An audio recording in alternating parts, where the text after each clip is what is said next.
Welcome to my channel. कैसे हैं आप सभी। आज की वीडियो में आप देखेंगे इसी साल रिलीज हुई स्पेनिश सीरीज का पहला सीजन जिसका नाम है बैंडिडोस। मयान सभ्यता जो 202 से लेकर 16वीं सेंचुरी एडी तक बनी रही, उस जमाने के खजाने की तलाश में निकलता है एक ग्रुप। आखिर इतना पुराना खजाना क्या इस ग्रुप को मिल पाएगा या फिर नहीं, यही इस सीरीज की कहानी है। तो चलिए इस एडवेंचरस और एक्साइटिंग स्पेनिश सीरीज को एंड तक देखते हैं। लाइक करिए और शेयर करिए, और अगर आप चैनल पर नए हैं तो सब्सक्राइब भी करिएगा। कहानी की स्टार्ट में एक बहुत बड़े होटल को देखते हैं। वहाँ पर एक कार रुकती है और ये जो हेड पहनकर पूरे स्टाइल से उतर रहा है और इसका नाम मार्टिनेस है। इसने सच बताऊं तो बहुत पी रखी है। उसके पीछे ही एक कार आती है जिसमें आता है कहानी का हीरो मैगुएल, और उसके साथ जो बुजुर्ग हैं वो मैगुएल के चाचू हैं और चाचू का नाम है विल्सन। विल्सन का एक पैर नहीं है और मैगुएल उनका बहुत ख्याल रखता है। अब हम आपको मैगुएल के पिता के बारे में बताते हैं जिनका नाम जुआन है। वो किसी जमाने में बहुत बड़े आर्कियोलॉजिस्ट हुआ करते थे, लेकिन अब वो बूढ़े हो गए हैं और उनकी याददाश्त चले जाती है, यहाँ तक कि कभी कभी वो अपने बेटे को भी नहीं पहचानते। मैगुएल और विल्सन इन दोनों को पैसों की बहुत ज्यादा जरूरत है, लेकिन फिर भी मैगुएल ने अपने पिता जुआन को इसी होटल में कमरा दिलाया है क्योंकि ये रिश्तेदार का होटल है। लेकिन रिश्तेदार का है तो क्या हुआ, रेंट तो इनको देना ही पड़ता है और जैसे तैसे इनकी लाइफ गुजर रही है। अब मैगुएल होटल के अंदर आता है और उसकी एक्स गर्लफ्रेंड जिसका नाम लिली है वो उसका वहाँ पर इंतजार कर रही हो। मैगुएल पूछता है, अच्छा तुम यहाँ पर क्या कर रही हो, इस पर कौन सा बकरा लग गया है तुम्हारे हाथ। वो भी कहती है उसे, तुम्हें क्या है, तुम्हारा और मेरा तो कब का ब्रेकअप हो चुका है। मैगुएल कहता है ब्रेकअप नहीं हुआ था,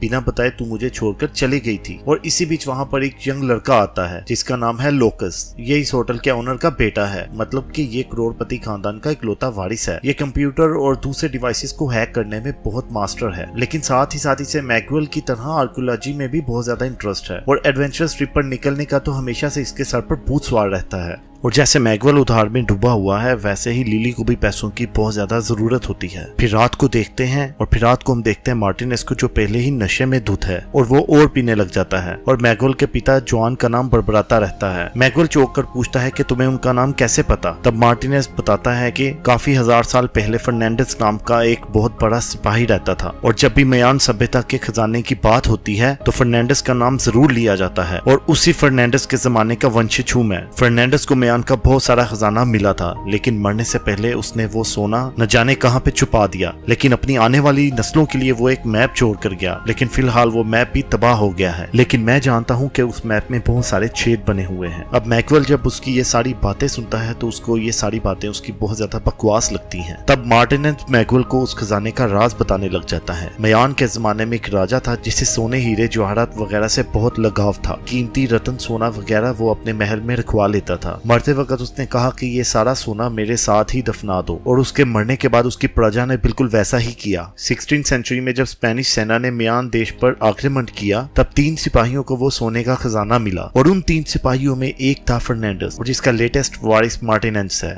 अब मैगुएल कहता है कि मैं तुम्हारी ये मनगढ़ंत कहानी को सच नहीं मान। सच बताऊं तो तभी मार्टिनेस झट से अपनी शर्ट को उतार कर दिखाता है तो उसके पेट पर एक मैप का टैटू किया होता है। दरअसल फर्नांडिस के जमाने से लेकर मार्टिनेस तक पीढ़ी दर पीढ़ी ये मैप मिला था। अब ये देखकर तो मैगुएल को यकीन ही नहीं होता और मैगुएल सोचता है कि शायद ये सच कह रहा है, सच में ऐसा कोई खजाना हो। और सोचते सोचते वो स्विमिंग पूल के पास ही सो जाता है। उसे खजाने के बारे में ही सपने आते हैं और सपने में उसको लिली डराती भी है और अगली सुबह वो मार्टिनेस को हर जगह पर ढूंढता है, लेकिन उसे मार्टिनेस कहीं पर भी नहीं मिलता। फिर मैगुएल अपने पिता जॉन के कमरे में जाता है और कमरे में और जहां दीवार पर उनके आर्कियोलॉजिकल रिसर्च के बारे में न्यूज़पेपर कटिंग्स लगी होती हैं। जॉन बहुत ही ज्यादा फेमस आर्कियोलॉजिस्ट था, लेकिन अब उसे कुछ याद नहीं है। एक मैगजीन में जॉन के बारे में आर्टिकल छपा होता है, लेकिन दूसरे पेज पर एरियल नाम की एक यंग और टैलेंटेड आर्कियोलॉजिस्ट का भी आर्टिकल छपा होता है। दरअसल एरियल को जॉन ने अडॉप्ट कर लिया था क्योंकि जॉन की तरह वो भी आर्कियोलॉजी में बहुत ज्यादा इंटरेस्टेड था और जॉन मैगुएल को नहीं बल्कि एरियल को ही अपना वारिस मानता है और इसलिए मैगुएल को एरियल से सख्त नफरत है। और यहाँ फ्लैशबैक में हम देखते हैं कि जॉन की वाइफ की मौत के बाद उसने अकेले ही मैगुएल को बड़ा किया। वो जहाँ भी जाता मैगुएल को साथ लेकर जाता। एक बार उसे पता लगा कि कुछ लोग रिस्ट्रिक्टेड एरिया में खुदाई कर रहे हैं। उन्हें रोकने के लिए जॉन ने वहाँ पे बॉम्ब सेट किए, पर उस गैंग ने जॉन को देख लिया और उस पर गन तान दी और तब मैगुएल ने कार से गन निकाल कर गैंग के लीडर पर तान दी। और दोस्तों इस गैंग के लीडर को ध्यान ध्यान से देख लीजिए, इसका नाम है एडेरियन।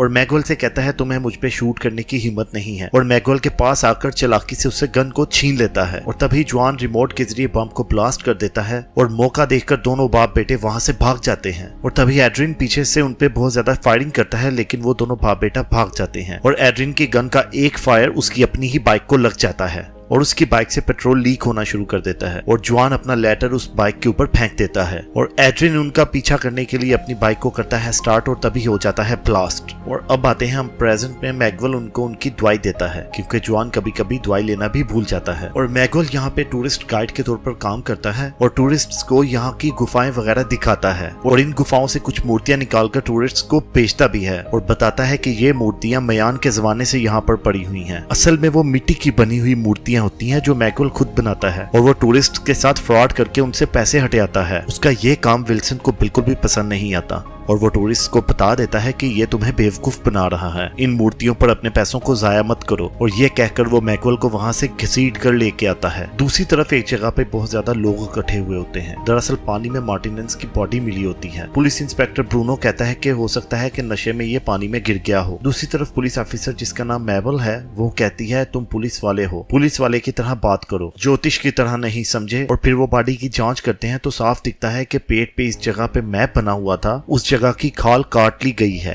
और पुलिस समझ जाती है कि पक्का ये कोई कत्ल है। अब विल्सन परेशान होता है कि उस मैप को कहाँ पे ढूंढेंगे क्योंकि उन्हें भी उस खजाने को ढूंढना है। मैगवेल भी हंसकर कहता है कि कल रात को मैंने उसके पेट की फोटो ली थी और ये कहकर वो मोबाइल पर उस फोटो को दिखा रहा होता है कि अचानक एक लड़की उसका फोन छीनकर भाग जाती है। मैगवेल भी उसके पीछे पीछे भागता है और घमासान चेस के बाद वो एक ब्रिज के ऊपर से कूदने वाली होती है और मैगवेल चिल्लाता है कि प्लीज मेरा फोन मुझे वापस दे दो, उसमें मेरी बीवी बच्चों की बहुत ज्यादा तस्वीरें हैं, प्लीज मत फेंको उसे। और इस मोबाइल चोर का नाम रेबल है जो पॉकेट भी मारती है और बहुत अच्छी स्विमिंग भी करती है। वो मोबाइल को एक जिप लॉक कवर में डालकर पानी में कूद जाती है, लेकिन जब रेबल पानी से निकलती है वहाँ विल्सन बैठा होता है और कहता है कि मैं पुलिस ऑफिसर हूँ। रेबल कहती है कि झूठ मत बोलो, क्या मैं ये नहीं जानती कि तुम्हारे हाथ में डुप्लीकेट पुलिस बैच है, जाओ जाकर किसी और को उल्लू बनाओ। और इतने में मैगवेल वहाँ पे आके उस फोन को वापस ले लेता है और रेबल उसे कहती है कि आगे से अपने फोन को कसकर पकड़ना वरना अगली बार दूंगी नहीं, क्या पता मुझसे भी कोई टैलेंटेड चोर हाथ लग जाए तुम्हारे। ये कहकर वो चले जाती है, लेकिन दूर से इनको कोई देख रहा होता है। वहाँ मैगवेल लिली को कन्विंस करने की कोशिश करता है कि तुम मेरे साथ चलो, दोनों मिलकर उस खजाने को ढूंढ लेते हैं और फिर हमारी लाइफ आराम से सेटल हो जाएगी। फिर मेरे मार्टिनेंट्स के पैंट पॉकेट में उस होटल की चाबी होती जिसकी मदद से मैबल उसका कमरा खोल देती है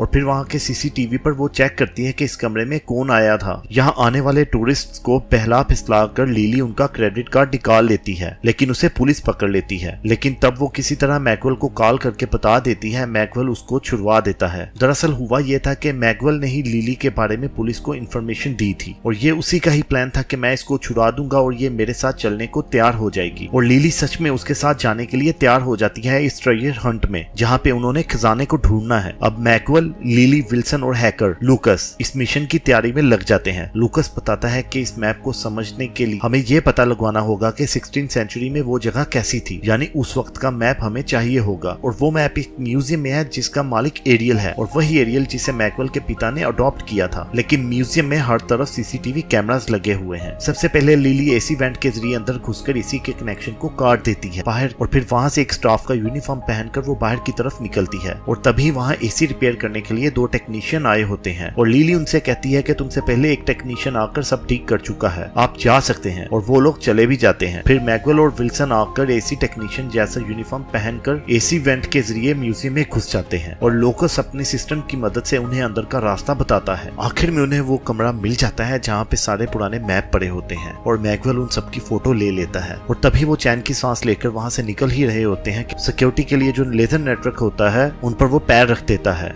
और सिक्योरिटी अलार्म बजने लग जाता है। लूकस भी कहता है कि म्यूजियम का सिक्योरिटी सिस्टम बहुत ही ज्यादा स्ट्रॉन्ग है, इसलिए मैं इसको हैक नहीं कर सकता। अब लिली और विल्सन खुद मैदान में उतरते हैं। बाहर पुलिस वाले भी होते हैं। अंदर मैगवेल बहुत ज्यादा टेंशन में सिगरेट जलाता है और तभी छत से सिक्योरिटी अलार्म बंद हो जाता है और मैगवेल लूकस से पूछता है कि क्या ये तुमने हैक किया। वो कहता है नहीं, मैंने तो ऐसा कुछ भी नहीं किया, लगता है तुम्हारी सिगरेट के धुएं से अलार्म रीसेट हो गया है। लेकिन एक बात ध्यान से सुनो, अब फायर सेफ्टी सिस्टम चालू हो गया है जो उस कमरे की सारी ऑक्सीजन को चूस लेगा, हवा में आग ना फैले और तुम्हें सांस लेने में मुश्किल होगी। और फिर सच में ऑक्सीजन कम होने लग जाता है और मैगवेल को सांस लेने में बड़ा मसला होता है। इन लोगों ने सीसीटीवी कैमरा को हैक करके एक इमेज सेट किया हुआ था। तभी सिक्योरिटी रूम में एरियल आकर देखता है, लेकिन उसे तो देखने में सब नॉर्मल लगता है। लेकिन एरियल को शक होता है और वो खुद मैप वाले कमरे को चेक करने जाता है। और तभी लिली बाथरूम ढूंढने के बहाने एरियल को रोकने की कोशिश करती है, लेकिन एरियल उसके हाथ में हथकड़ी पहना देता है और पूछता है कि क्या तुम भी उस गैंग के साथ हो जो चोरी करने आए हैं, और क्या तुम्हारे पास म्यूजियम का इन्विटेशन है। और ये पूछकर वो लिली के बैग चेक करने लग जाता है तो उसमें सच में इन्विटेशन निकल आता है। एरियल लिली से माफी मांगकर उसके हाथ खोल देता है। हमें ये खुद भी समझ नहीं आता कि लिली के पास इन्विटेशन कहां से आया। कुछ ही देर में मैगवेल मर जाएगा क्योंकि उसको सांस लेने में बहुत ज्यादा तकलीफ हो रही है। और इतनी ही देर में एरियल दरवाजा खोल देता है। इस कमरे के 2 दरवाजे होते हैं। मैगवेल आधी बेहोशी हालत में दूसरे दरवाजे के रास्ते से बाहर निकल जाता है। एरियल दूसरे दरवाजे को भी जाके चेक करता है, लेकिन वहाँ पे कोई भी नहीं होता। वो नहीं जानता था कि मैगवेल ठीक नीचे लटका हुआ है। तभी विल्सन उसे देख लेता है और मैगवेल नीचे कूद पड़ता है। और एरियल मैगवेल को देख लेता है और उससे पूछता है कि तुम यहाँ पर कैसे आए हो, कहीं यहाँ पे मैप वाले कमरे में तुम तो नहीं थे। और मैगवेल उसे कहता है नहीं भाई, मैं मैप को क्या करूंगा। दूसरी तरफ रेबल म्यूजियम में आकर इंस्पेक्टर ब्रूनो का पॉकेट मार लेती है। लिली उसको देख लेती है लेकिन किसी को कुछ नहीं बताती। फिर ये लोग अपने कमरे में वापस आते हैं और वापस आकर सब लोग अपने फोन को ओवन में रख देते हैं ताकि कोई भी उनके फोन को ना तो ट्रैक कर सके और ना ही हैक कर सके। और फिर वो सारे मैप्स की फोटोज को अरेंज करते हैं। और जो बंदा मर गया था उसके पेट पे जो टैटू था उसके टैटू को इस मैप के साथ कंपेयर करते हैं। लेकिन विल्सन को बहुत जल्दी होती है और वो ओवन से अपना फोन निकाल कर उसे ऑन कर देता है और फिर उसमें कुछ गेम खेलने लग जाता है। इसकी वजह से उनका फोन कोई टैप करने लग जाता है और फिर मैगवेल गुस्से में विल्सन को इशारे से गाली देता है कि फोन क्यों निकाला तुमने। लेकिन अब ये लोग एक प्लान बनाते हैं। लिली ऊंची आवाज में कहने लग जाती है कि हमें तीसरे मैप को फॉलो करना है क्योंकि खजाना वहीं मिलेगा। वो गलत मैप होता है। इनका प्लान यह है कि जो भी उनकी बातें सुन रहा है वो गलत जगह पर खजाना ढूंढने चला जाए। और वो ये देखते हैं कि मार्टिनेंस के मैप पे चांद के जैसा कुछ बना हुआ है। लूकस टेक्नोलॉजी में इतना ज्यादा स्ट्रॉन्ग है कि वो पुराने मैप को प्रेजेंट मैप के साथ कंपेयर करता है और उसे ओरिजिनल वाली लोकेशन का पता लग जाता है। यहाँ मैबल सीसीटीवी फुटेज से पता लगा ले मैगवेल 2 बार मार्टिनेंस के कमरे में आया था और उसे शक होने लग जाता है कि कहीं मैगवेल ने ही मार्टिनेंस को मारा है। अब यहाँ मैगवेल और लिली की टीम जो अब खजाने की लोकेशन जान चुकी है वो होटल से निकलती है, पर मैबल को देखकर वो वहाँ से भागने लग जाते हैं और किसी तरह उसके हाथ से निकल जाते हैं। और फिर हम देखते हैं कि रबेला अपने घर पहुंचती है। दरअसल उसकी माँ एक नंबर की शराबी है। दरअसल रबेला की 3 बहनें हैं जिनके खाने का इंतजाम और स्कूल की फी और सबका इंतजाम रबेला को ही करना पड़ता है। ऊपर से घर की हालत भी बहुत ज्यादा खराब होती है। रबेला अपने घर के हालात को सुधारना चाहती है और इसी वजह से वो ड्राइवर के साथ साथ चोरी भी करती है। इसी बीच में मैगवेल रबेला के पास आता है और उसे कहता है कि मेरे पास तुम्हारे लिए एक काम है। रबेला मान जाती है क्योंकि मैगवेल उसे बहुत बड़ी रकम बताता है। और इसी बीच में हम देखते हैं कि म्यान के खजाने को ढूंढने के लिए वो गैंग भी वहाँ पे आया होता है जिन लोगों ने मैगवेल के फोन को टैप किया था। उनका ड्राइवर उसे कहता है कि मैं और आगे नहीं जा सकता क्योंकि वहाँ रास्ता बहुत ही ज्यादा खतरनाक है। ये सुनकर गैंग का लीडर उस ड्राइवर को शूट कर देता है। अब जब हम गैंग लीडर को देखते हैं तो उसके चेहरे की एक साइड जली होती है और दूसरी तरफ मैगवेल की टीम के रास्ते में पुलिस आ जाती है और वो डिक्की खोलने के लिए कहते हैं। विल्सन डिक्की खोल देता है, तब ये लोग उन पर धुआं छोड़ देते हैं और वहां से आराम से बचकर भाग जाते हैं और दूसरा रूट पकड़ लेते हैं। फिर वो एक गुफा के पास पहुंचते हैं जहां पानी होता है और इनके हिसाब से खजाना पानी के अंदर है और इसीलिए उन्होंने रबेला को बुलाया है क्योंकि वो अच्छी डाइवर है। और रबेला भी शानदार डाइव मारकर पानी में कूद जाती है। तब एलेक्स वहां पे एक बाल को फेंक देता है। तभी लूकस वहां पे एक बाल को फेंक देता है जो कि एक स्पेशल डिवाइस है। जिस तरह डॉल्फिन साउंड फ्रीक्वेंसी से एक दूसरे के साथ कम्युनिकेट करते हैं उसी तरह ये डिवाइस साउंड वाइब्रेशन प्रोड्यूस करता है जो किसी चीज पर लगकर रिफ्लेक्ट होने से उस चीज की लोकेशन का पता लगाया जा सकता है। उस डिवाइस को लोकस ने अपने कंप्यूटर के साथ कनेक्ट किया है। उसने रबेला को इस तरह का दूसरा डिवाइस दिया होता है ताकि वो उसकी लोकेशन को ट्रेस करता रहे। और नाइल भी ऑक्सीजन सिलेंडर को लेकर पानी के अंदर चला जाता है और वो अपना फोन ऑन करके सोशल मीडिया पर पेजेस देखने लग जाता है। मतलब कोई उनको ट्रैक करते हुए यहाँ भी पहुंच सकता है। अब रबेला बहुत ही ज्यादा गहराई में पहुंच जाती है और आगे का रास्ता बहुत छोटा होता है, इतना छोटा कि वो ऑक्सीजन सिलेंडर के साथ आगे नहीं जा पाएगी। इसीलिए वो सिलेंडर को उतार कर अंदर घुसती है। यहाँ लोकस को रबेला की फिक्र होने लग जाती है क्योंकि असल में वो रबेला को पसंद करने लगा है और वो भी अंदर कूद जाता है। आखिर में दोनों एक जगह पर मिल जाते हैं। रबेला झट से उसको किस कर देती है और तभी उनको नीचे से एक चमकता हुआ डिवाइस दिखता है और रबेला उसे निकाल कर रख देती है और फिर वो और लोकस ऊपर आ जाते हैं। दरअसल उस बॉक्स में एक 16वीं सेंचुरी का कंपास होता है और मैगवेल उसे हिलाता है तो अंदर से कोई आवाज आती है और लिली उसे तोड़ देती है तो अंदर से चांद की शेप का एक पत्थर होता है जिसे मून स्टोन कहा जाता है। और इतने में वो गैंग भी वहीं पर आ जाता है और वो विल्सन को अपने कब्जे में ले लेते हैं। और गैंग लीडर कहता है कि तुम मुझे मून स्टोन दे दो, मैं तुम्हें यहाँ से जाने दूंगा। और फिर मैगवेल भी कहता है कि पहले तुम सबको यहाँ से जाने दो, फिर मैं तुम्हें मून स्टोन दे दूंगा। गैंग लीडर मान जाता है और फिर मैगवेल के सारे साथियों को वहाँ से जाने देता है, लेकिन वो मून स्टोन देने की बजाय मैगवेल उसे मुंह में डालकर निगल जाता है। गैंग लीडर को बड़ा गुस्सा आता है और उसके आदमी मैगवेल को पकड़ लेते हैं। गैंग लीडर कहता है कि इसके साथियों को भी मार डालो। ये कहकर वो मैगवेल को अपने साथ लेकर यहाँ से चला जाता है। मैगवेल के साथी यहाँ पे जंगल में भटक रहे होते हैं। एक आदमी विल्सन को मारने ही वाला होता है कि ऐन मौके पर लिली उसके सर पर पत्थर मार देती है और उसे गिरा देती है और विल्सन बच जाता है। अब ये सब मैगवेल को बचाना चाहते थे, लेकिन गैंग लीडर उसे लेकर जा चुका था। रेबेला लोकस से कहती है कि तुम इसे भी अपनी बाइक गेम समझकर जाओ, जाकर मैगवेल को बचाओ। वो भी जोश के साथ एक बाइक निकालता है और ठीक से चला नहीं पाता और गिर जाता है। जैसे तैसे वो संभलकर विलन की गाड़ी का पीछा करता है। लगता है कुछ ज्यादा ही गेम खेल ली है इस लड़के ने, क्योंकि इसे ये सब एक गेम की तरह ही लग रहा होता है। वो अपना एक ट्रैकर डिवाइस निकालता है और वैन पर फेंक देता है, जो वैन पर जाकर चिपक जाता है, लेकिन लोकस अपना बैलेंस खोकर जंगल के अंदर ही गिर जाता है। अब गैंग लीडर एक कसाई को लेकर आता है और इसे इसके पेट को काट कर मूनस्टोन निकालो। मैगवेल भी घबरा जाता है और तभी गैंग लीडर को एक कॉल आता है और कोई उसे बताता है कि डॉक्टर को बुलाओ। फिर मैगवेल को जरा तसल्ली होती है कि चलो डॉक्टर काटेगा, जान तो बच जाएगी। और मैगवेल पूछता है कि मेरे साथी कहाँ पर है, और गैंग लीडर उसे कहता है और अब तक तो मेरे आदमियों ने उन्हें मार डाला होगा। और इसी बीच जो लोकस अपनी बाइक से गिर गया था उसे होश आ जाता है और उसने अपनी ट्रैकिंग डिवाइस से उस वैन को ट्रैक कर लिया होता है। और उस गैंग का एक आदमी वैन पर चिपका हुआ ट्रैकिंग डिवाइस देख लेता है और उसे कुचल देता है, और इसलिए लोकस को एग्जैक्ट लोकेशन का पता नहीं चल पाता, लेकिन हाँ उसे अंदाजा हो जाता है, इसलिए वो अंदाजा लगाकर उसी जगह पर पहुंच जाता है। और दूसरी तरफ रेबेला भी सड़क पर खड़े होकर लिफ्ट मांगती है, तो एक गाड़ी रुक जाती है और उसे गाड़ी में बिठा देती है, और एक गाड़ी रुक जाती है और वो सब गाड़ी में बैठ जाते हैं। और इसके बाद लोकस एक पुरानी फोर्ट जैसी जगह पर पहुंच जाता है और वो उस जगह का सीसीटीवी नेटवर्क भी हैक कर लेते हैं। और फिर वो अपने मिनी ड्रोन अंदर लेकर जाके ये पता लगाता है कि मैगवेल एग्जैक्टली कहां पर है, और उसके बाद वो टैपिंग डिवाइस के थ्रू गैंग लीडर की बातें सुनता है और गैंग लीडर को पता चल जाता है और वो उस डिवाइस को तोड़ देता है। और उसके बाद गैंग लीडर के आदमी लोकस को हर जगह पे ढूंढने लग जाते हैं कि लोकस कहां पे छुपा हुआ है, लेकिन वो उसे ढूंढ नहीं पाते और लोकस जंगल में छुप जाता है और मैगवेल को अपनी लोकेशन भेज देता है ताकि वो उसे मिल पाए। और अब ये लोग आपस में डिस्कस करते हैं कि हमें गैंग लीडर से लड़ने के लिए एक एक्शन हीरो की जरूरत है। और लिली कहती है कि मैं एक ऐसे आदमी को जानती हूँ, और ये कहकर लिली उन्हें उस आदमी के पास लेकर जाती है जो एक रिटायर्ड फौजी है। इन सब की तरह इसे भी पैसों की बहुत ज्यादा तंगी है, इसलिए ये आदमी लोगों का साथ देने के लिए तैयार हो जाता है। और अब ये आदमी जिसका नाम रैम्बो है, ये इन्हें बहुत सी गन दे देता है और अगले दिन ये उस किले में चले जाते हैं जहाँ पे मैगवेल को रखा हुआ है। अब इन्हें किले की दीवार पर चढ़ना होगा। सबसे पहले रैम्बो ऊपर चढ़ता है और वो बाकी सब लोगों को ऊपर खींच लेता है। और अब हम देखते हैं कि मैगवेल का पेट काटने के लिए एक डॉक्टर आ जाता है। हमें पता चलता है कि ये डॉक्टर भी जानवरों का डॉक्टर है। ये डॉक्टर आते ही पूछता है कि घोड़ा कहाँ पे है। मैगवेल गुस्से में कहता है कि वो बदनसीब घोड़ा मैं ही हूँ। और अब डॉक्टर भी ये सुन के बहुत ज्यादा कंफ्यूज हो जाता है कि इसे काटना कहाँ से शुरू करूं, क्योंकि आज तक तो वो जानवरों को ही काटता आया है। और इतने में रैम्बो अंदर जाके अंधाधुंध किलिंग करना शुरू कर देता है और बहुत से आदमियों को मार देता है। और ऊपर से लिली स्नाइपर गन से बहुत से लोगों को बेहोशी का इंजेक्शन लगा देती है। और इसके बाद डॉक्टर मैगवेल से माफी मांगता है, सॉरी मुझे बिना एनेस्थीसिया के तुम्हारा पेट काटना पड़ रहा है। पेट के एक तरफ जरा सा वो कट करता है और उसके अंदर हाथ डाल के वो स्टोन को ढूंढना शुरू कर देता है। और दूसरी तरफ रैम्बो अपनी शूटिंग को जारी रखता है और सबको गिरा रहा होता है। और डॉक्टर को मैगवेल के पेट में पत्थर मिलने का कोई चांस ही नजर नहीं आ रहा। तभी दूसरी तरफ विल्सन बॉम्ब को सेट कर रहा होता है पूरे किले में, और वहाँ पे एक गुंडा उसके सामने आ जाता है और लिली गलती से बेहोश करने वाली गोली विल्सन को मार देती है उस बंदे को मारने की बजाय। और अगली बार उसका निशाना ठीक लगता है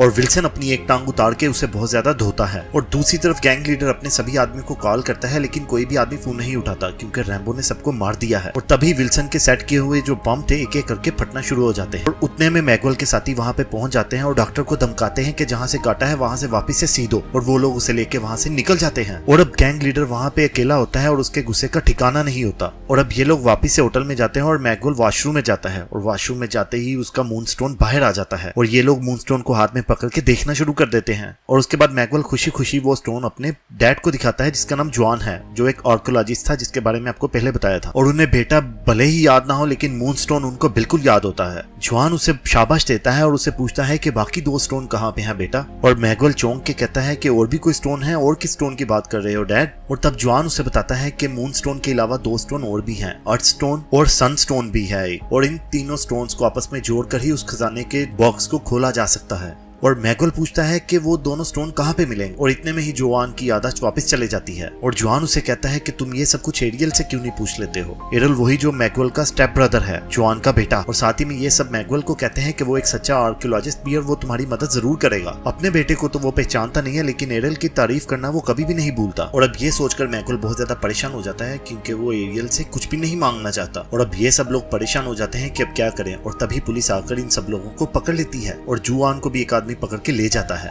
वो उस बंदे का पीछा करने की कोशिश करता है लेकिन तभी उसके स्टिचेस खुल जाते हैं और वो बेहोश हो जाता है और फिर मेबल उसे पकड़ लेती है और जब उसे होश आता है तो वो हॉस्पिटल में हथकड़ियों के साथ बंधा हुआ होता है। और मेबल हर बंदे से अलग अलग तरीके से पूछताछ करती है क्योंकि इन्हें शक है मार्टिनेज का कत्ल इन्हीं लोगों ने किया है, लेकिन ये लोग इनके बारे में कुछ भी नहीं जानते। लेकिन फिर भी मेबल को इन सब लोगों पे शक होता है। और इसी के साथ हमारे इस सीरीज के 4 एपिसोड्स खत्म हो जाते हैं। अगले एपिसोड्स को देखने के लिए कमेंट सेक्शन में मुझे बताइएगा, फिर ही मैं अपलोड करूंगा। और अगर आपको ये मूवी पसंद आई है तो प्लीज इस चैनल को लाइक करना, शेयर करना और सब्सक्राइब करना ताकि आगे आने वाले लोगों को ज्यादा से ज्यादा ये वीडियोस मिल सके। तब तक के लिए अपना ख्याल रखें।